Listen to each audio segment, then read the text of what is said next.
A very good morning to all of you. बच्चों, in the last class we have discussed about forfeiture of shares. हमने वहाँ पे पढ़ा था forfeiture of shares which were issued at par and after that forfeiture of shares which were issued at premium. In case when the shares were issued at premium earlier, if such shares are further forfeited, then हमने वहां पर to cases पढ़े थे कि whether the securities premium has been received by the company on the forfeited shares or not.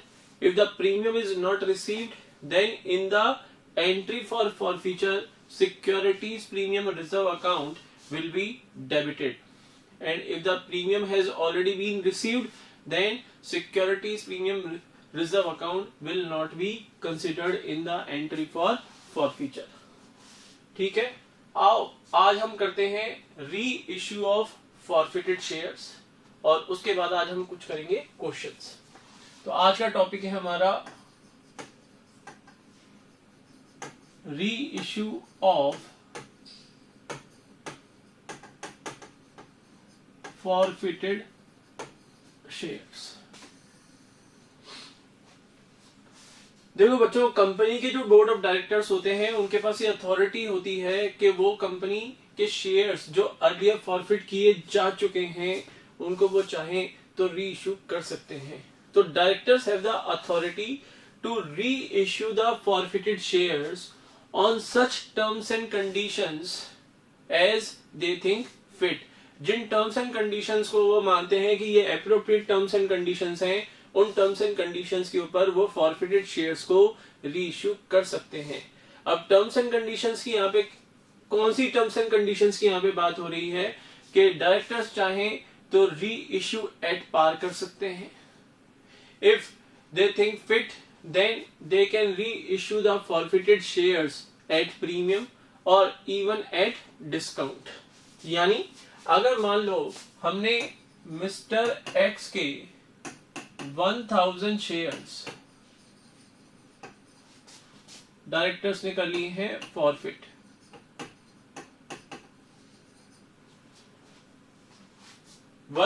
Shares जो mister X के पास थे for the non payment of call money company कर चुकी है forfeit.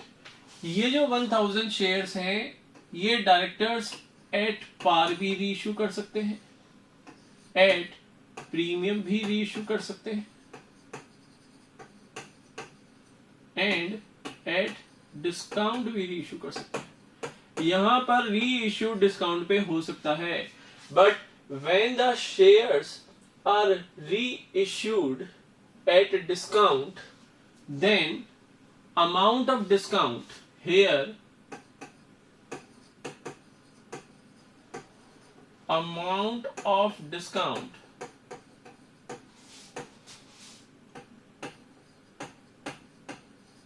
cannot exceed the amount earlier received on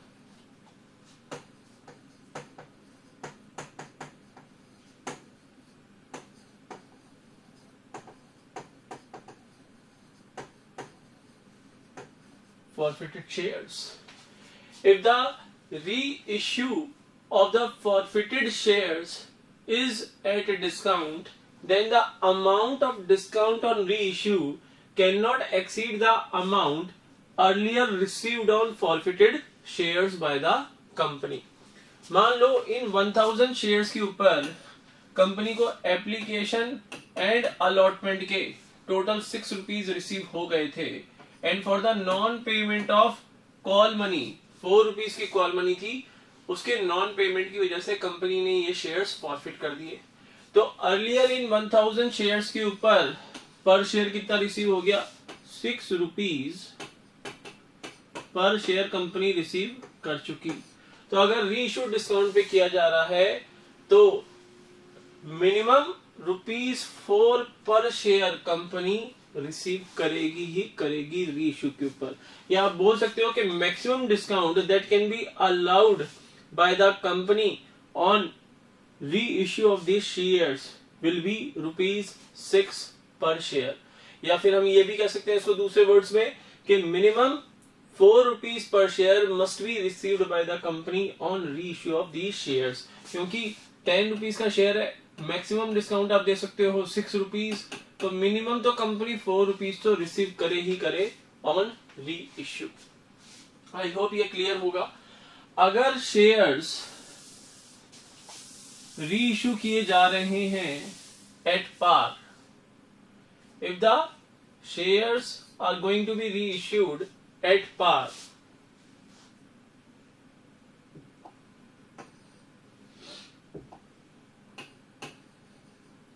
तो entry company की books में होगी bank account debit to share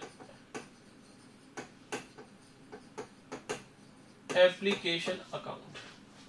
Sorry. In case if the reissue is done at par, then entry will be bank account debit to share capital account. Sorry, मैंने गलती से share application account लिख दिया था. It will be share capital account. 10 rupees का share था, 4 rupees 6 rupees company already इनके ऊपर रिसीव कर चुकी थी, 4 रुपीज के नॉन पेमेंट की वजह से ये शेयर्स फॉरफिट कर लिए थे कंपनी ने। अब कंपनी जब इनको री इश्यू करेगी एट पार, यानी 10 रुपीज का शेयर 10 रुपीज पे ही री इश्यू कर रही है, तो एंट्री होगी बैंक अकाउंट डेबिट 1000 इंटू 10, यानी 10,000 rupees to share capital account 10,000 rupees. अगर री इश्यू कर रहे हैं हम प्रीमियम पे, अगेन वही सिचुएशन, 1000 शेयर से मिस्टर एक्स के पास, for the non payment of call money company ने ये शेयर्स फॉरफिट कर लिए। अब इनको कंपनी एट प्रीमियम पे इशू कर रही है, यानी 10 रुपीज का शेयर 12 रुपीज पे कंपनी अगर रीइश्यू करे, तो एंट्री होगी बैंक अकाउंट डेबिट 1000 इंटू 12, यानी 12,000 rupees to share capital account 1000 into 10,000 rupees, and to securities premium reserve account 2 into 1,000 2,000 rupees। अब अगर रीइश्यू किया जा रहा है एट डिस्काउंट, अब अगर 10 रुपीज का शेयर 8 रुपीज पे रीइश्यू किया जा रहा है, तो 2 रुपीज पर शेयर हम डिस्काउंट अलाउ कर रहे हैं ऑन रीइश्यू। अब ध्यान रखना बच्चों के अर्लियर इन फॉरफिटेड शेयर्स के ऊपर टोटल कितना अमाउंट कंपनी ने रिसीव किया था। इन आर एग्जांपल 6 रुपीज कंपनी ने रिसीव किए थे पर शेयर, तो 2 रुपीज का डिस्काउंट दे रहे हैं, तो इस 6 रुपीज में से 2 रुपीज दे सकते हैं हम डिस्काउंट। तो एंट्री होगी bank account debit 8 rupees per share हमें मिल रहे हैं ऑन रीइश्यू, तो 8 into 1000 8,000 rupees share for future account debit. Sir share for future account debit क्यों कर रहे हैं? जो भी डिस्काउंट हम रीइश्यू पे देंगे वो शेयर फॉर फ्यूचर अकाउंट में डेबिट होगा, ना कि discount on issue of shares account के अंदर। तो what ever discount that has been allowed by the company on the reissue of forfeited shares, that discount will be debited to share forfeiture account।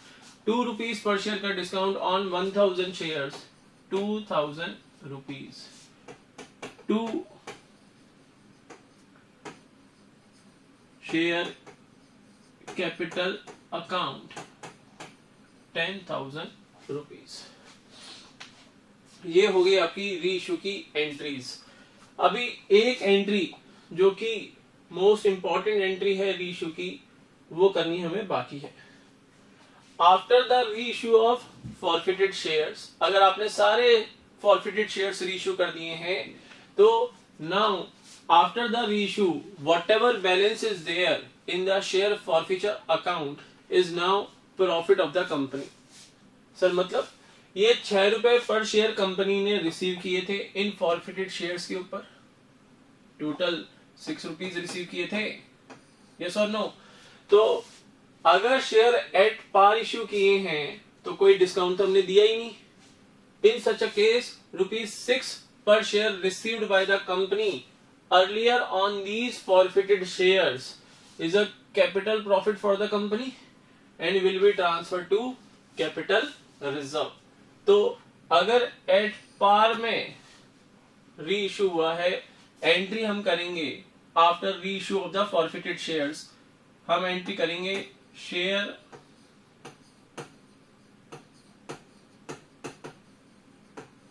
forfeiture account debit to capital reserve account.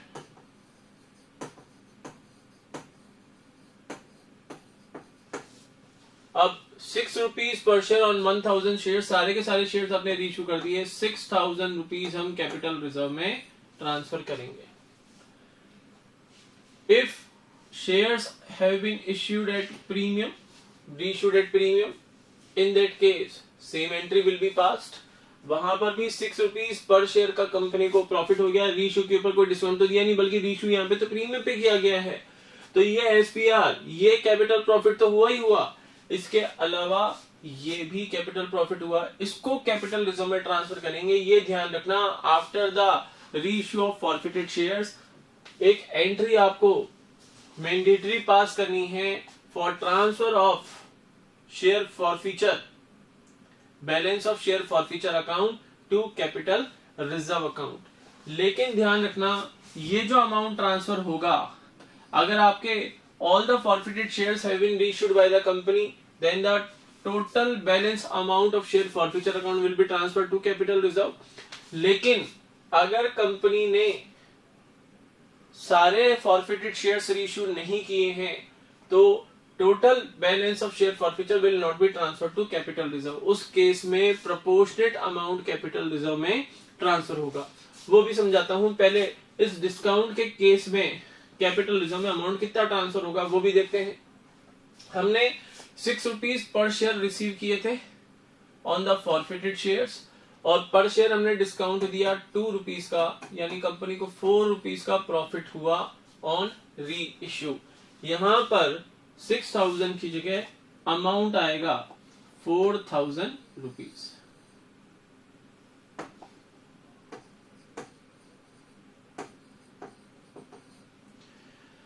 अब ये देखो कि अगर total share forfeited 1000 shares, if out of 1000 forfeited shares only 600 shares have been reissued by the company, 600 shares have been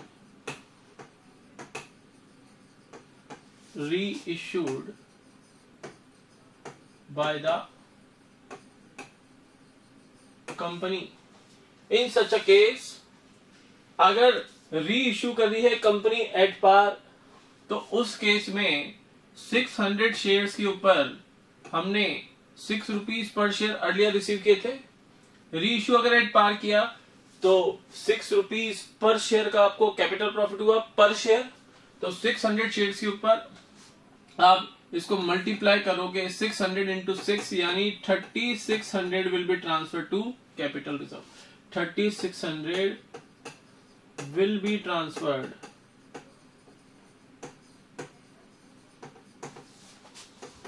to capital reserve account.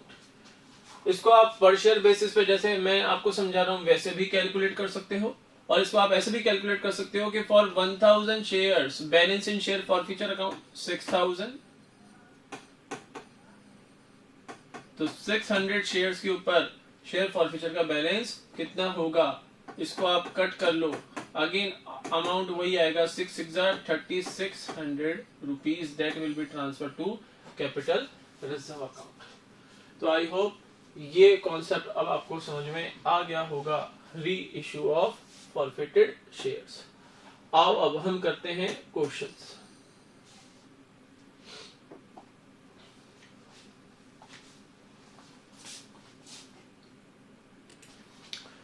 तो page number आपका 7.46, illustration number है 19.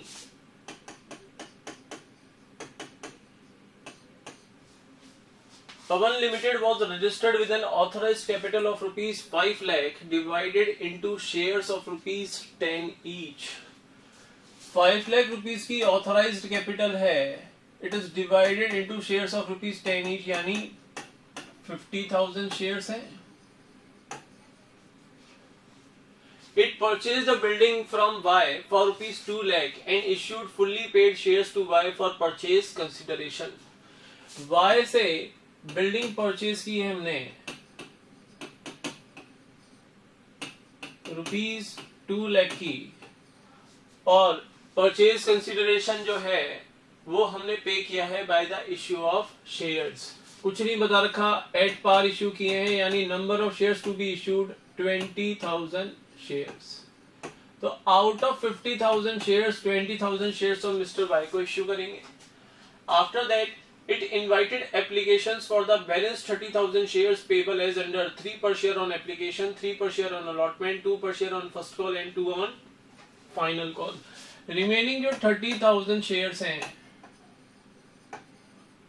out of 50,000 of rupees 10 each, ये company ने public को offer किए और इसके ऊपर कंपनी डिमांड कर रही है 3 on application, 3 on allotment, 2 on first call and 2 on second and final call. Ashok, who had been allotted 500 shares, failed to pay both the calls. एक होल्डर है शेयर्स का Ashok, who is holding 500 shares,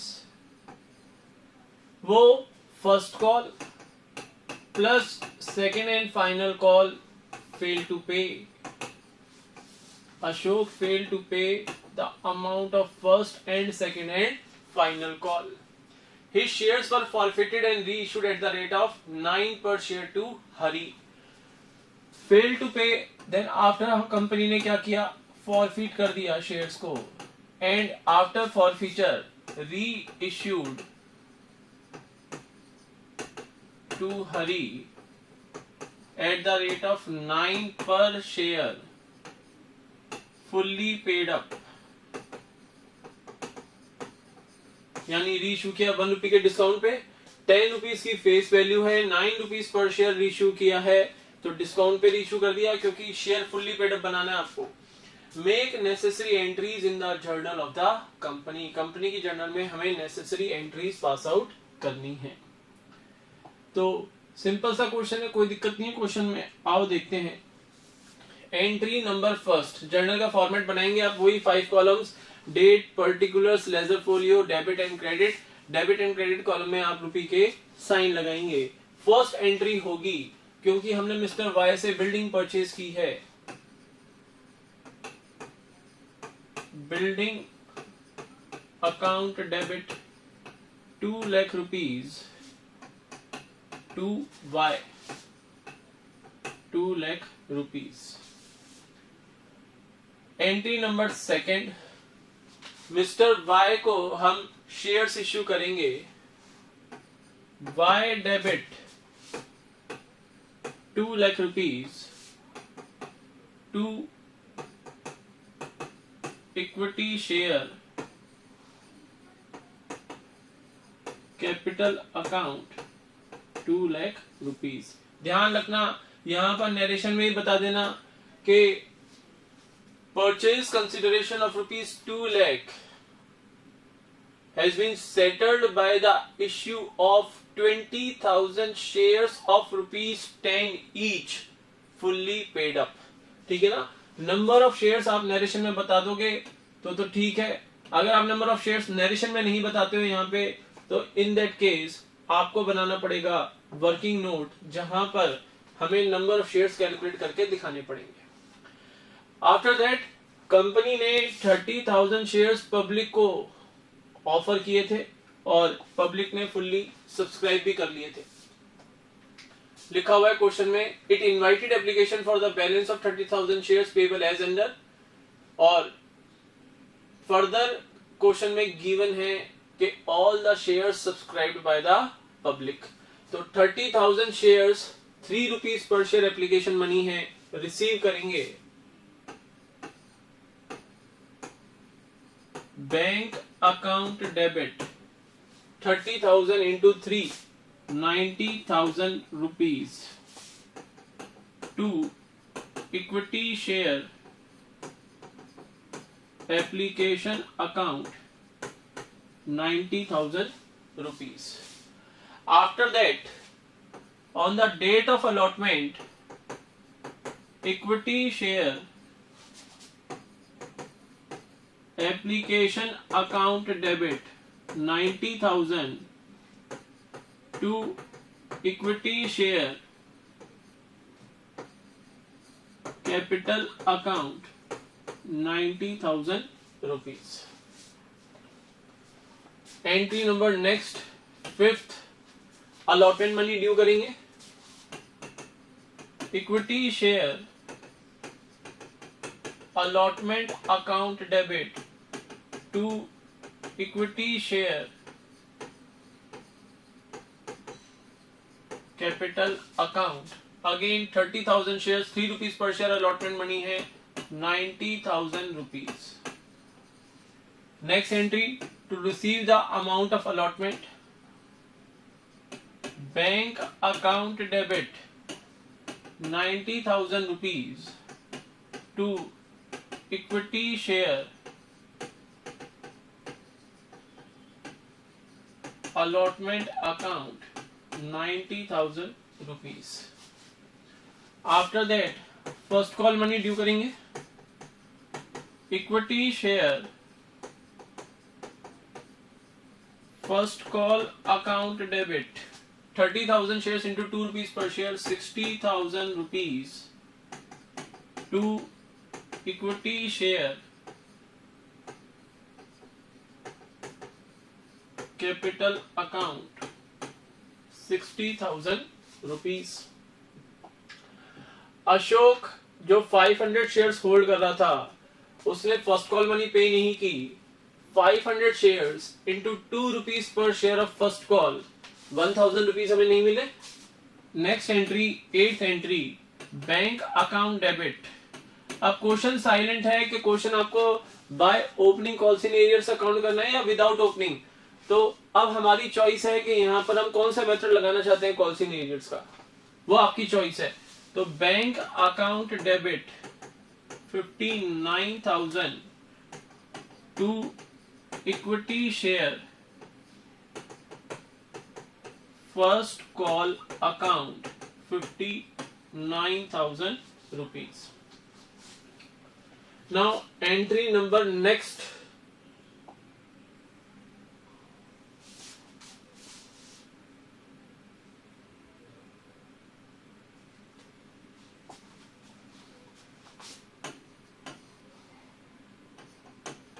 equity share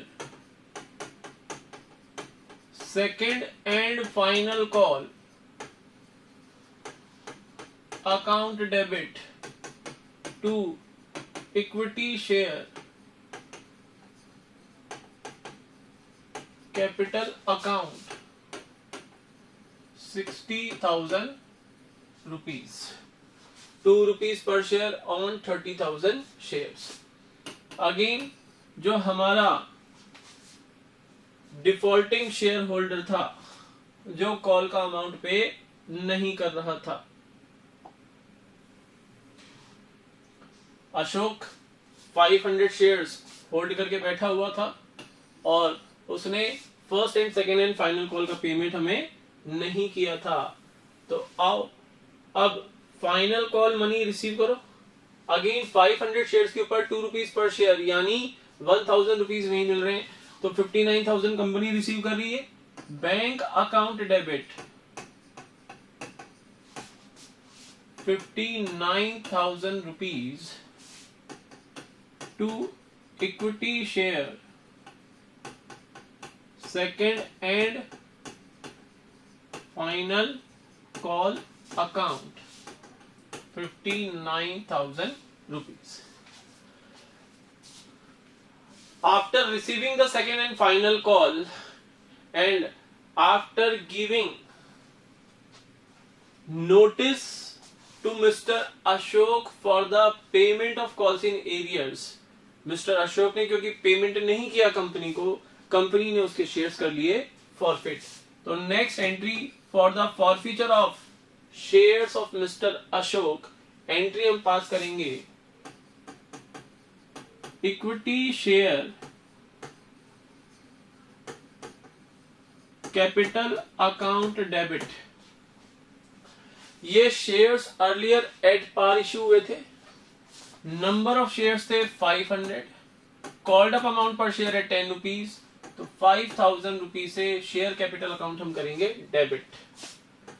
अब जिस call के या allotment money के non payment की वजह से ये शेयर फॉरफिट हुए, अब वो अलॉटमेंट अकाउंट या कॉल अकाउंट हम करेंगे close by crediting those allotment account और कॉल अकाउंट. तो फर्स्ट कॉल और सेकेंड एंड फाइनल कॉल का पेमेंट नहीं किया था, तो to equity share first call account 500 into 2 1000 rupees to equity share second and final call account again 500 into 2 1000 rupees and to share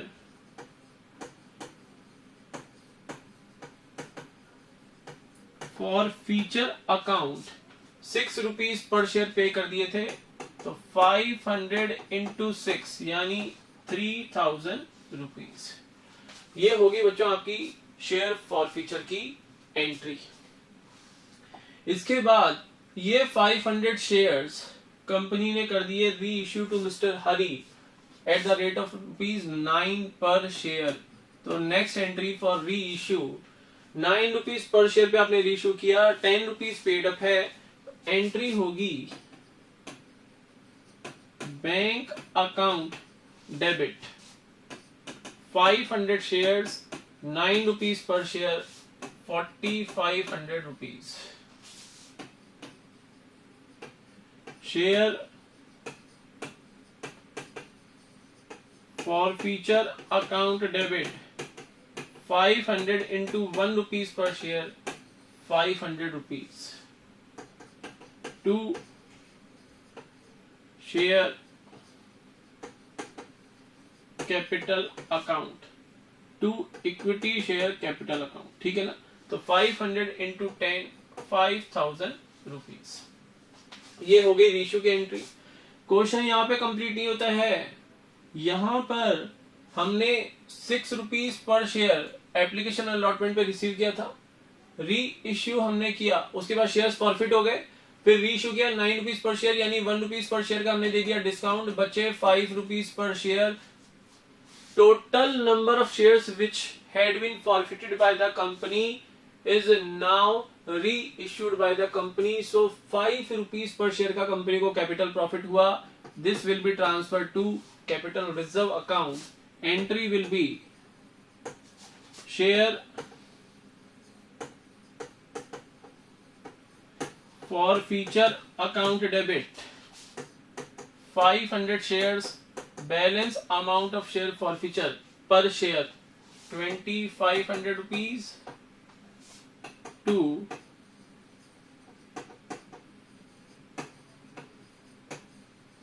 capital reserve account 2500. यहां पर आपकी entries होती हैं कंप्लीट. आई होप क्वेश्चन आपको आया होगा समझ में. अच्छा बच्चों, अगर इस क्वेश्चन में हमसे वो एग्जाम में डिमांड करे कि also prepare the balance sheet of the company, also show the share capital in the balance sheet of the company, तो बैलेंस शीट हम कैसे बनाएंगे? फॉर्मेट तो आपको पता है बैलेंस शीट का. तो बैलेंस शीट में शेयर कैपिटल एक तो आप दिखाओगे. चलो पूरे फॉर्मेट के साथ ही बना लेते हैं, काफी टाइम हो गया ना आप लोगों को. आओ, balance sheet of Pawan limited as at, date हमें गिवन नहीं है, ईयर भी गिवन नहीं है, इसलिए हम ब्लैंक छोड़ रहे हैं। उसके बाद 4 column, previous year, current year, note number and particulars.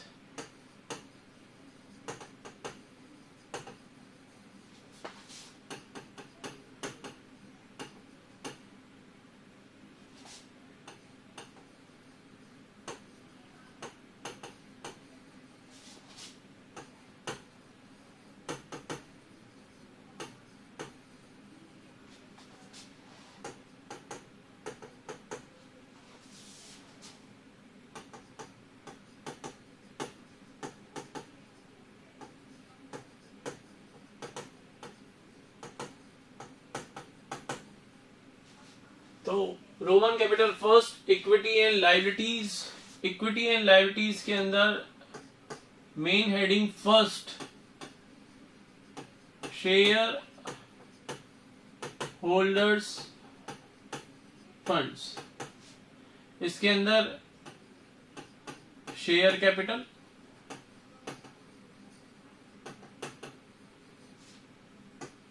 Question में रिजर्व्स एंड सरप्लस भी हैं, रिजर्व्स एंड सरप्लस। ठीक है, अब बात करते हैं शेयर कैपिटल के सामने कितना दिखाओगे। देखो 2 लाख की बिल्डिंग परचेज की थी, 20,000 शेयर्स इश्यू किए थे of ₹10 each, fully paid up, 2 lakh rupees की कैपिटल तो हो गई वो शेयर कैपिटल। और 30,000 शेयर्स इश्यू किए थे to the public of ₹10 each, 3 lakh rupees हो गए वो। लेकिन सर 500 शेयर्स फॉरफिट भी तो किए थे। अच्छा, माइनस कर दो, 500 इंटू 10 माइनस 5,000 रुपीज कर दिए।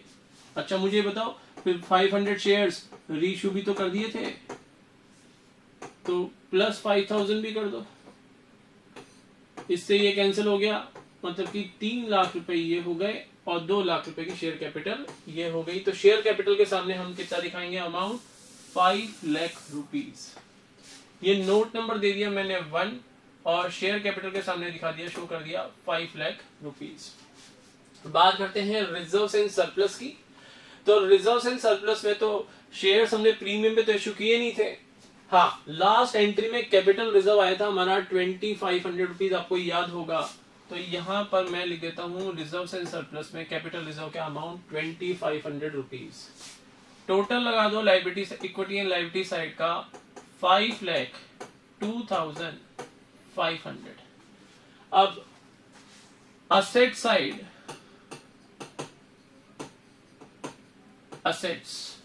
असेट्स के अंदर सबसे पहले आती है आपकी नॉन करंट असेट्स।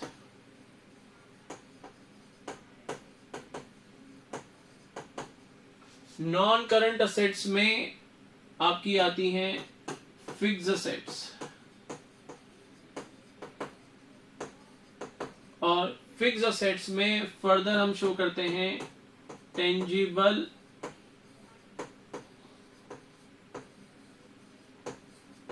असेट्स। तो टेंजिबल असेट्स में आपकी बिल्डिंग आ गई 2 लाख रुपीस की, यहां पे मैंने लिख दिया 2 लाख रुपीस। वैसे बैलेंस शीट तो टैली नहीं कर रही, अरे रुको तो सही। सेकंड है हमारी current assets. Current assets, current assets में एक सब हेड आता है हमारा cash and cash equivalents. Cash and cash equivalents, यहां पर इश्यू ऑफ शेयर्स इश्यू करने से जो आपको अमाउंट रिसीव हुआ वो अमाउंट इसके सामने लिखेंगे। अब बात यह है कि अमाउंट कितना रिसीव हुआ। देखो बच्चों, जो 20,000 शेयर्स इश्यू किए थे उसके लिए तो हमें कोई अमाउंट रिसीव नहीं हुआ था, उसके लिए तो हमने बिल्डिंग परचेज की थी, उसके बदले में हमने वो शेयर्स इश्यू किए थे। लेकिन जो रिमेनिंग 30,000 शेयर्स थे वो तो हमने इश्यू किए थे फॉर कैश, यानी 3 लाख रुपीज। सर लेकिन अशोक ने तो पेमेंट ही नहीं किया था 500 शेयर्स के ऊपर। कितना पेमेंट नहीं किया था, 4 रुपीज का ना। तो 500 इंटू 4, 2000 लेस कर दो इसमें से। बैलेंस बचे 2,98,000, लेकिन ये 500 शेयर्स फर्दर हमने 9 रुपीज पर शेयर पे रीइश्यू भी तो किए थे, तो 4,500 वो आ गए, तो टोटल कैश एट बैंक हो गया 3,02,500। तो यहां पर कैश एंड कैश इक्विवेलेंट्स में 3,02,500। अब टोटल लगा दो 5,02,500, ये बन गई आपकी balance sheet. Notes to accounts में ध्यान रखना, शेयर कैपिटल में authorise share capital 50,000 shares of ₹10 each, issued share capital again 50,000 equity shares of ₹10 each. Now subscribed and fully paid up share capital again वही 50,000 इक्विटी शेयर्स ऑफ ₹10 ईच, लेकिन ये आप वहां पे बताओगे कि out of the total 50,000 equity shares 20,000 equity shares have been allotted as fully paid up pursuant to a contract without payment being received in cash। Clear है? वहां पे हमें बताना पड़ेगा कि टोटल 50,000 शेयर्स में से कितने शेयर्स आपने फॉर कैश इशू किए और कितने शेयर्स आपने for consideration other than cash issue किए। आई होप अब ये क्वेश्चन आपका होगा क्लियर। आओ एक क्वेश्चन हम और करते हैं। क्वेश्चन गिवन है on page number 7.48, illustration number है 20। X limited invited applications for 20,000 shares. This is illustration number 20. 20,000 shares company ने 10 रुपीज ईच के इश्यू किए हैं। अमाउंट ड्यू है 3 on application, 3 on allotment, 2 on first call and 2 on second and final call. तो 20,000 shares of ₹10 each at par issue किए हैं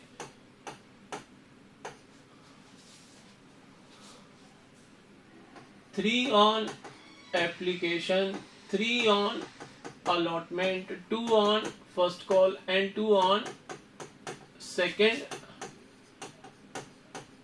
and final call. Final call was not made by the company. ये call company ने make ही नहीं की। Not made by the company, यानी not called upon by the company। ठीक है। An applicant who had been allotted 100 shares failed to pay the allotment and first call money due from him। एक applicant था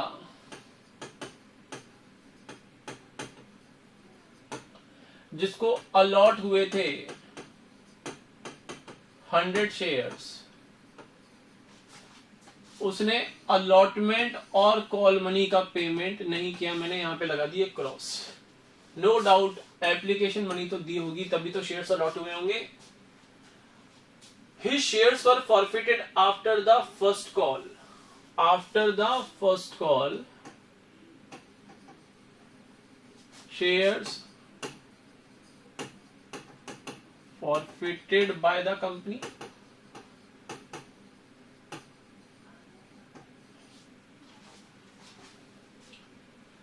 and immediately reissued at the rate of 8.5 per share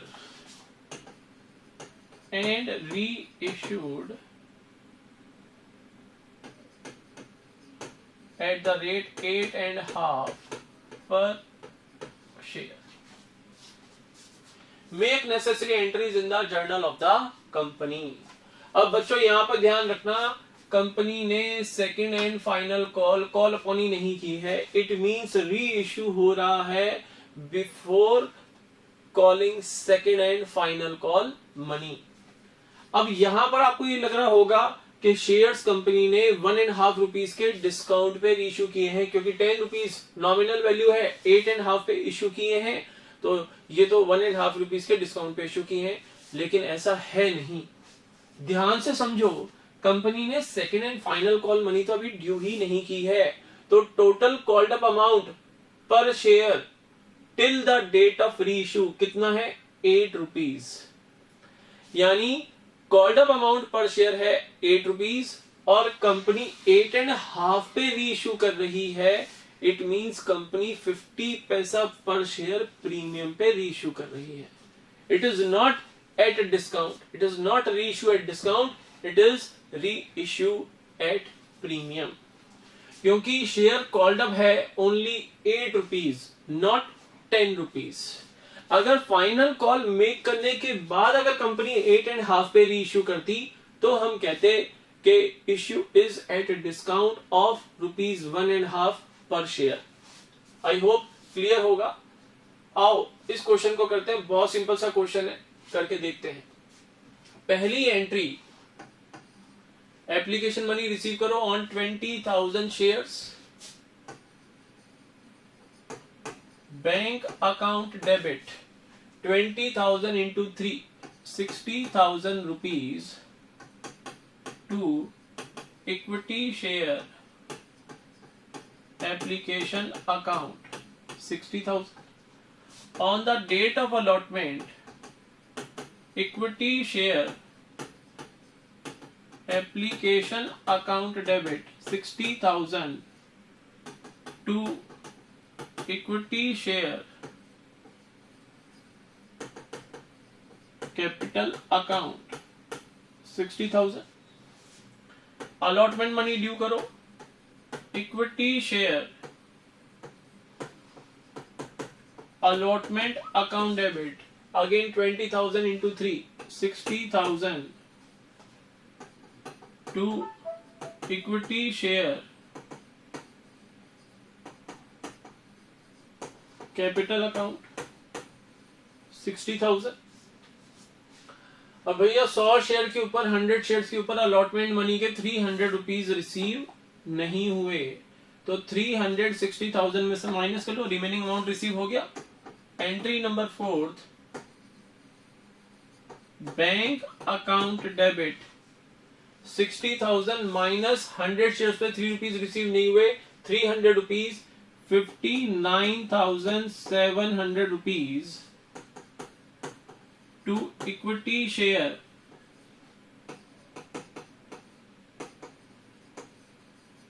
allotment account 59,700. I hope यहां तक clear होगा. उसके बाद company first call करेगी. Entry number next, equity share first call account debit to equity share capital account. 20,000 shares issue किए थे, 2 rupees per share first call बनी है 40,000 rupees. And entry number next, bank account debit to equity share first call account. अब 100 shares के ऊपर 2 rupees per share नहीं मिले, 200 rupees less कर दो, बैलेंस अमाउंट हम रिसीव कर चुके 39,800 रुपीज. आई होप यहां तक आप लोगों को कोई प्रॉब्लम नहीं होगी. अब कंपनी ने ये 100 शेयर्स कंपनी ने कर लिए forfeit. His shares were forfeited after the first call. तो 100 शेयर्स कंपनी ने फॉरफिट कर लिए फर्स्ट कॉल के बाद ही, तो एंट्री होगी फॉरफीचर पे equity share capital account debit. अब यहां पर 100 शेयर्स थे.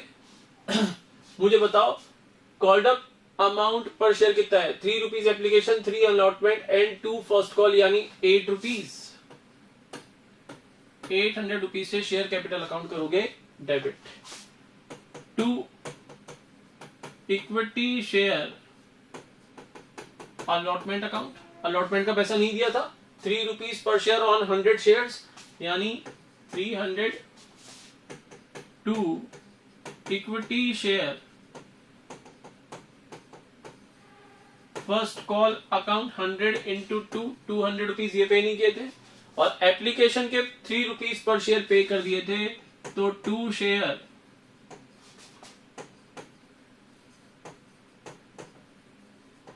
forfeiture account 3 rupees per share on 100 shares 300 rupees। यहां पर टोटल लगाओगे तो 800 ही आएगा। क्लियर है। उसके बाद कंपनी ने ये शेयर्स री इश्यू कर दिया after forfeiture eight the rate of 8.5 पर शेयर। ठीक है ना। तो री इश्यू की एंट्री, अब कॉल्ड अप अमाउंट है पर शेयर 8 रुपीज टिल डेट और 8.5 पे री इश्यू किया है, यानी 50 पैसा पर शेयर कंपनी ने प्रीमियम रिसीव किया। एंट्री होगी bank account debit 100 shares into 8.5 per share 850 rupees to equity share capital account 100 into 8 800 and to securities premium reserve account 50 पैसा into 100 shares यानी 50 rupees। ध्यान रखना अभी क्वेश्चन कंप्लीट नहीं हुआ। लास्ट एंट्री इन शेयर्स के ऊपर कंपनी ने 3 रुपीज पर शेयर रिसीव किए थे, यानी 300 रुपीज कंपनी को शेयर फॉरफीचर अकाउंट में कंपनी के पड़े हुए हैं। अब री इश्यू के ऊपर कंपनी ने कोई डिस्काउंट तो दिया ही नहीं, तो पूरा का पूरा 3 रुपीज पर शेयर कंपनी का कैपिटल प्रॉफिट है। एंट्री होगी शेयर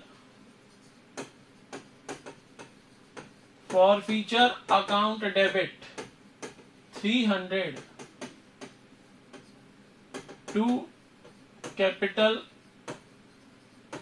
reserve account 300। अब हमारा क्वेश्चन यहां पर होता है कंप्लीट।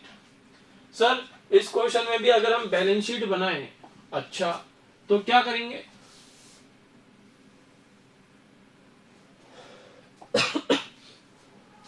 बैलेंस शीट में हमें दिखानी है शेयर कैपिटल आ गया, एक तो हमारा रिजर्व एंड सरप्लस में हमारा एक तो आ गया सिक्योरिटीज प्रीमियम रिजर्व और एक आ गया कैपिटल रिजर्व, और यहां पर तो shares for cash he issue हुए थे, तो असेट साइड में आ गया आपका कैश एंड कैश इक्विवेलेंट के अंडर कैश एट बैंक।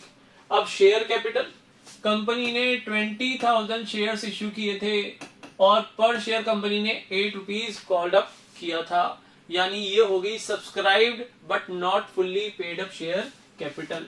ये हो गई आपकी 1,60,000 रुपीज। ठीक है।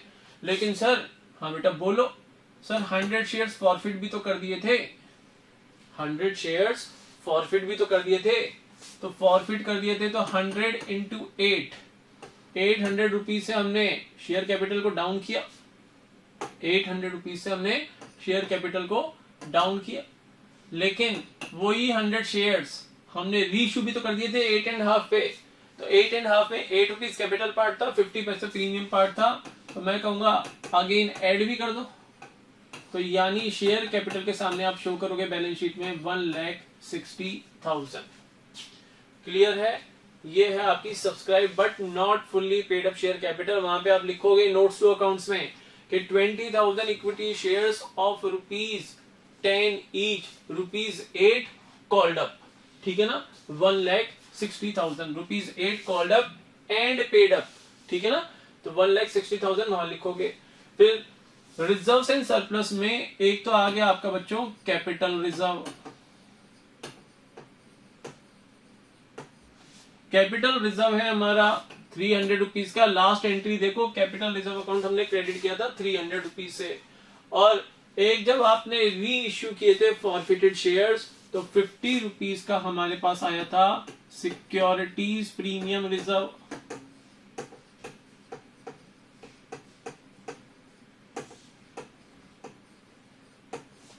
₹50 ये, तो 350 आप शो करोगे कहां पर? रिजर्व एंड सरप्लस के सामने। तो इक्विटी एंड लायबिलिटी साइड का टोटल हो जाएगा 1,60,350 रुपीज। अब असेट साइड देखो, 20,000 शेयर्स इश्यू किए थे, 8 rupees per share call upon किया था, टोटल अमाउंट 1,60,000। लेकिन on 100 shares allotment and first call money 3 rupees per share on allotment and 2 rupees per share on first call, 5 rupees हमें receive नहीं हुए थे, माइनस कर दिए मैंने 500 रुपीज, बैलेंस बचा 159,500। लेकिन उसके बाद यही 100 शेयर्स पे 5 रुपीज पर शेयर नहीं मिले थे, लेकिन उसके बाद यही 100 शेयर्स हमने 8.5 पे री इशू किए, तो 850 रुपीज हमें रिसीव हुए। ठीक है, तो देखो टोटल कितना हो गया, 1,60,350, that is equal to the total of liability side. ठीक है ना, लायबिलिटी साइड का टोटल भी थी 1,60,350। तो ये हो गई आपकी बैलेंस शीट टैली। तो आज मैंने आपको पढ़ाया री इश्यू ऑफ फॉरफिटेड शेयर्स का कॉन्सेप्ट, और उसके बाद हमने 2 क्वेश्चंस किए हैं, इनकी प्रैक्टिस करो। कोई डाउट्स हो तो मेरे से नेक्स्ट क्लास में पूछना। बाकी आज के लिए तो बच्चों इतना ही, मिलते हैं नेक्स्ट क्लास में। Good bye.